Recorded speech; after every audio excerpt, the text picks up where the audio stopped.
This is a white dwarf star, and it holds incredible importance in the study of our universe due to its predictable brightness upon its explosive death. But why and how? First, let's learn about these incredible stars. White dwarfs are the result of collapsed low-mass stars. For a star to become a white dwarf, its mass cannot exceed 8 solar masses.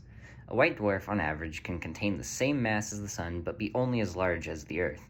The maximum mass of a white dwarf is around 1.4 solar masses. This is called the Chandrasekhar limit. The temperature of a white dwarf can range from 7,000 degrees Kelvin to 20,000 degrees Kelvin.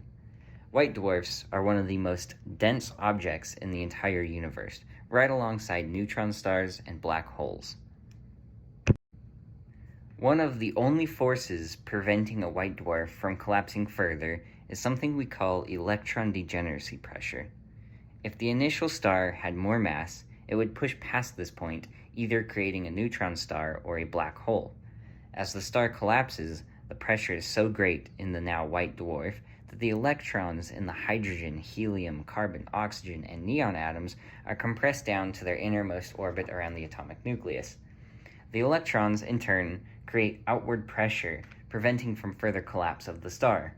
This state of matter is only found in white dwarfs. White dwarfs can live for very long periods of time. It's thought that they can actually outlive the current age of the universe, which is already 13.8 billion years old. Therefore, white dwarfs are the last observable stage of a low to medium mass star's life. As the white dwarf lives off of electron degeneracy pressure, because it cannot fuse elements, it begins to cool, and the core is believed to crystallize from the inside out all the way to the surface until it no longer can emit heat or light, and it turns into the theorized black dwarf. Despite these stars being the remnants of dead low to medium mass stars, they don't actually live dormant the rest of their lives. They have the ability to do something incredibly fascinating and important, something we call a Type 1a supernova.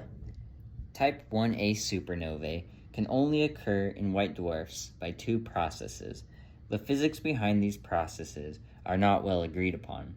The first one is that of a white dwarf merger. In the rare occasion that two orbiting white dwarfs merge, a significant amount of the star's material will then undergo a violent reaction after passing the Chandrasekhar mass, which is a little different from the Chandrasekhar limit. This will end up blowing the star up into a supernova reaction. The second process is by accretion. In the second scenario, where the white dwarf is orbiting along with a companion star, the companion can be anything from a smaller white dwarf to a giant star.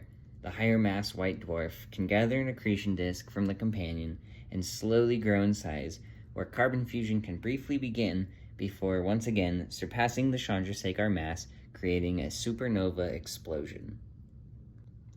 The method by which a white dwarf ultimately unbinds itself happens through a process we call carbon detonation or carbon deflagration. Carbon detonation is the concept that when a white dwarf accretes mass over or near the Chandrasekhar limit, the star briefly becomes hot enough and dense enough to begin fusing carbon. When the star ultimately becomes too dense, gravity overwhelms electron degeneracy, which was previously supporting the star, and a runaway fusion reaction occurs. Without being able to expand much under gravity and low internal pressure, the star cannot cool, and the core rapidly heats, as with thermonuclear fusion, and the star becomes unstable and detonates. The runaway reaction in the white dwarf's core propagates outwards as deflagration flames, leaving hot burnt material behind, moving into colder, dense fuel. Blobs of burning material ascend through the star, creating turbulent swirls, deforming the flame and expanding the surface of the star. The increase in the burning rate of the flame leads to the energetic explosion of the star. The excessive energy of thermonuclear fusion is actually what unbinds the star and causes the explosion. The explosion of the white dwarf happens at an incredible 6% the speed of light. Because all white dwarfs explode at a uniform mass, being the Chandrasekhar limit as we mentioned previously, Type 1a supernovae can be used as standard candles, something we use to measure actual distances in the universe. This is why white dwarfs and Type 1a supernovae are so important to astronomers. Because these stars blow up at such uniform luminosities and sizes, it's given us the ability to use complex math to determine the distances to these stars and to objects around these stars. So there you have it.